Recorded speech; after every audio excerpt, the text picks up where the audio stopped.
Moving on to the agency side of things, when you first made that transition, right? You picked, I mean, for people watching, right? You picked health and wellness, correct?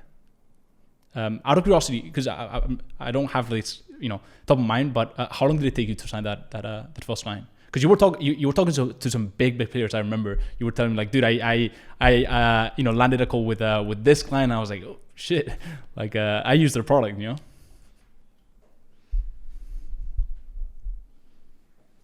I think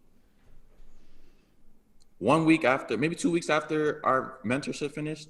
So, our mentorship was a 4-week mentorship. Mm-hmm. And then I would say 2 weeks after that, I signed my first client. And I did have those meetings with those bigger companies. And I learned a lot from those meetings. I didn't sign those companies, but I did learn a lot from just having those like higher level conversations and just being more confident. Because I watched back the footage and I'm like, all right, I could have said this a little different, or I could have I think my main thing was just being more confident. And anybody that's in the agency space is like, if you sound like you know what you're talking about and just like actually do some research on the company. Yeah.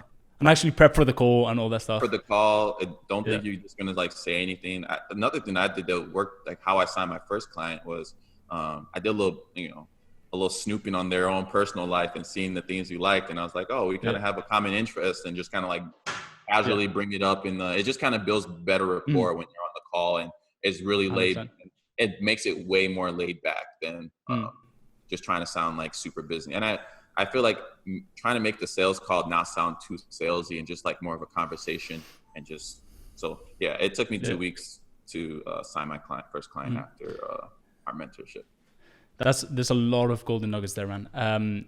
Because I mean, I'm a massive, big preacher of the importance of preparing that call, like with a very clear structure, right? And I even tell my mentees, like, you should even get stockish, like to a point where like, like you should know, number one, if you're speaking to a founder, like you should know 100% the founder's story, like where they've worked in the past, like some of the people they're liking or following on LinkedIn, like some things that they generally show an interest in. And if you're speaking to the CMO, you should also know what the founder story is like, because then that usually impacts the brand. But also the CMO, like you're gonna know them on a very personal level, because then you've got a leg up, like people love talking about themselves. And also like a lot of people feel like it's stockish to do so, but honestly, even if it does sound kind of like creepy, right, at least it shows them that you've done your homework. Like this person is very prepared. Yeah, and I think that's the thing they like to see, at least initially, before you even get to like the meat and potatoes of what you're actually going to talk about.